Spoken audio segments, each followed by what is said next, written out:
Everyone, I am Aastha and welcome to Rau's academy. आज हम discussion करने वाले हैं इंडिया और ऑस्ट्रेलिया की यूरेनियम डील के बारे में।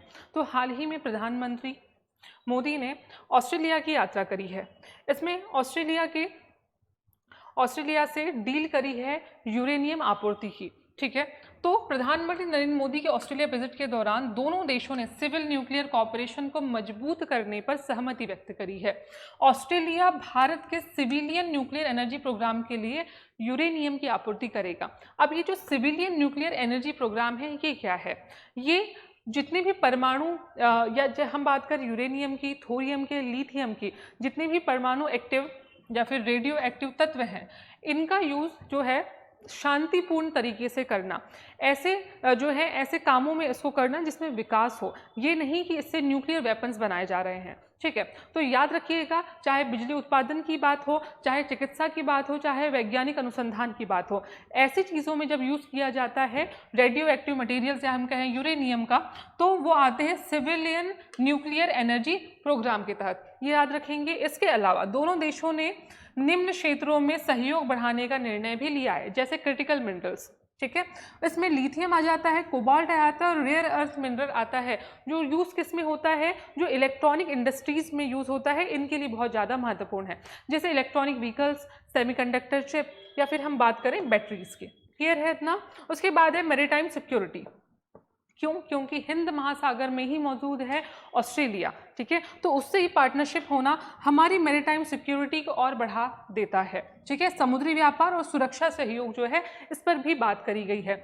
उसके अलावा ग्रीन हाइड्रोजन की आपूर्ति और सप्लाई चेन रेजिलियंस, मतलब कि एक ऐसा पार्टनर भारत के लिए जिस पे भारत भरोसा कर सकता है। क्यों? क्योंकि अभी तक जो है इलेक्ट्रॉनिक जो अप्लायंसेज हैं, या बात करें हम इलेक्ट्रॉनिक जो मटेरियल्स है या उसके लिए जो यूज़ होते हैं मटेरियल्स, उसकी सप्लाई अभी तक हम चीन पर ही निर्भर थे। लेकिन अब हमारे पास जो है एक अच्छा विश्वसनीय एक सोर्स है हमारे पास कि हम ऑस्ट्रेलिया से डील कर सकते हैं और वहाँ से हम जो चीज़ें हैं मंगवा सकते हैं। ठीक है, चलें अब बात करते हैं कि जो यूरेनियम है ये क्या है। यूरेनियम का अभी मुख्य यूज़ हमारे भारत में एनर्जी प्रोड्यूस करने के लिए किया जाता है, बिजली प्रोड्यूस करने के लिए। कैसे होती है? याद रखें, यूरेनियम जो है वो एक रेडियो एक्टिव हैवी मेटल है। ठीक है, यह न्यूक्लियर पावर प्लांट का प्रमुख ईंधन है। ठीक है, जितने भी परमाणु संयंत्र है वहाँ पर एज अ फ्यूल, ईंधन की तरह यूज़ किया जाता है यूरेनियम को। ठीक है, तो यूरेनियम 235। ठीक है, तो कुछ आइसोटोप्स जो है यूरेनियम का, उनका मुख्य यूज़ होता है। न्यूक्लियर रिएक्टर में यूरेनियम के परमाणुओं का न्यूक्लियर फिशन करवाया जाता है। ठीक है, अब जब फिशन होता है, इससे अत्यधिक ऊष्मा उत्पन्न होती है। ऊष्मा से फिर जो यही भाप स्टीम बनकर टरबाइन को घुमाती है। तो मेन जो होता है कि टरबाइन घूमे। ठीक है, तो टरबाइन जब घूमती है, इससे क्या होता है, इससे इलेक्ट्रिसिटी उत्पन्न होती है। ठीक है, इसके और यूज़ देखें तो न्यूक्लियर पावर प्लांट में हमने देखा, न्यूक्लियर सबमरीन में होता है, मेडिकल आइसोटोप्स में होता है। ठीक है, इसके अलावा साइंटिफिक रिसर्च में होता है। बहुत सारे ऐसे आइसोटोप हैं यूरेनियम के, रेडियो एक्टिव मेटल्स के, जिनका यूज़ कैंसर के जो है इलाज में भी किया जाता है, जैसे कोबाल्ट। चलो आगे देखें। Okay, how does a nuclear power plant work, इसके बारे में बात करते हैं। तो यूरेनियम जो फ्यूल होता है उसकी प्रेजेंस, उसके बाद होता है न्यूक्लियर फिशन।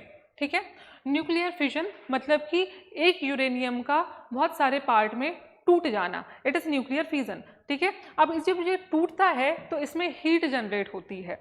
ठीक, तो हीट जनरेशन, उसके बाद जो है स्टीम बनती है, उस स्टीम से टरबाइन चलती है, देन जनरेटर चलता है और ऐसे जो है इलेक्ट्रिसिटी फिर पैदा होती है। ठीक है, कोल या पेट्रोलियम की तरह ईंधन नहीं जाता।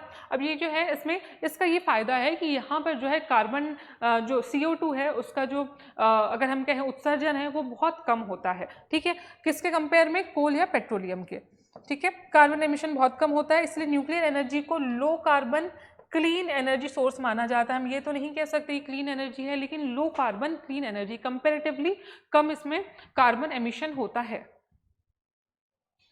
Okay,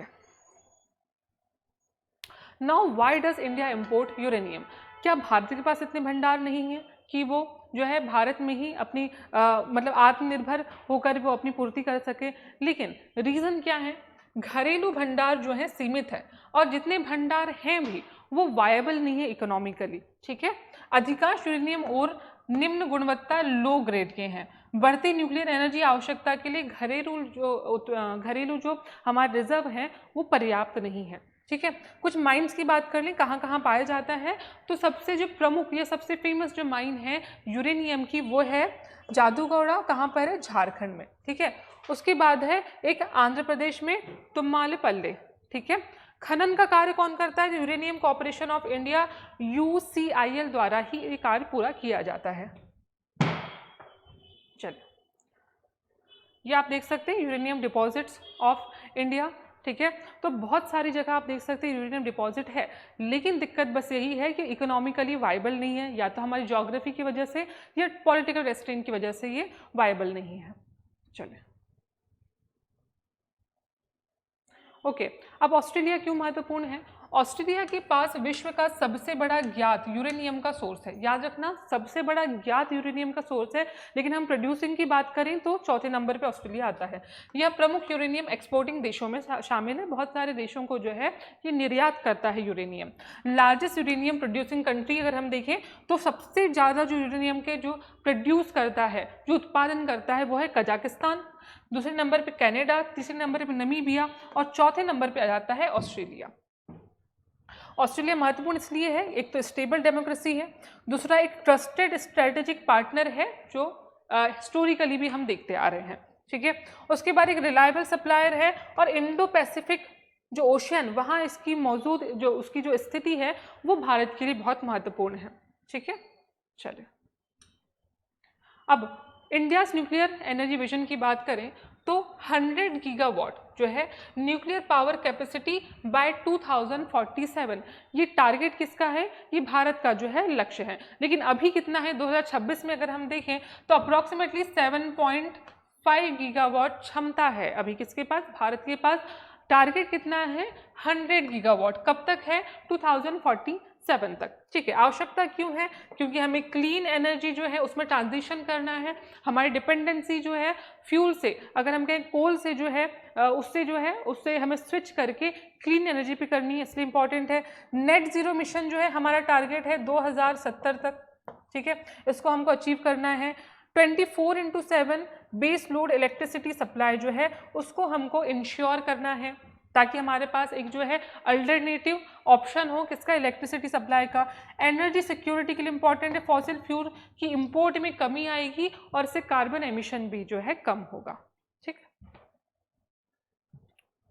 okay, India 3 stage nuclear programme की बात कर लेते हैं। डॉक्टर होमी जहांगीर भाभा, ठीक है, इनको कहा जाता है father of India's nuclear programme, ठीक है। इन्हीं की जो है नाम पर बना है भाभा एटॉमिक रिसर्च सेंटर, जो कहाँ पे है, ट्रॉम्बे, मुंबई में, ठीक है। स्टेज 1 देखें तो pressurised heavy water reactor, stage 1 था ये, ठीक है। उसके बाद स्टेज 2 जो है वो है फास्ट ब्रीडर रिएक्टर, जिसमें प्लूटोनियम का यूज़ किया जाता है।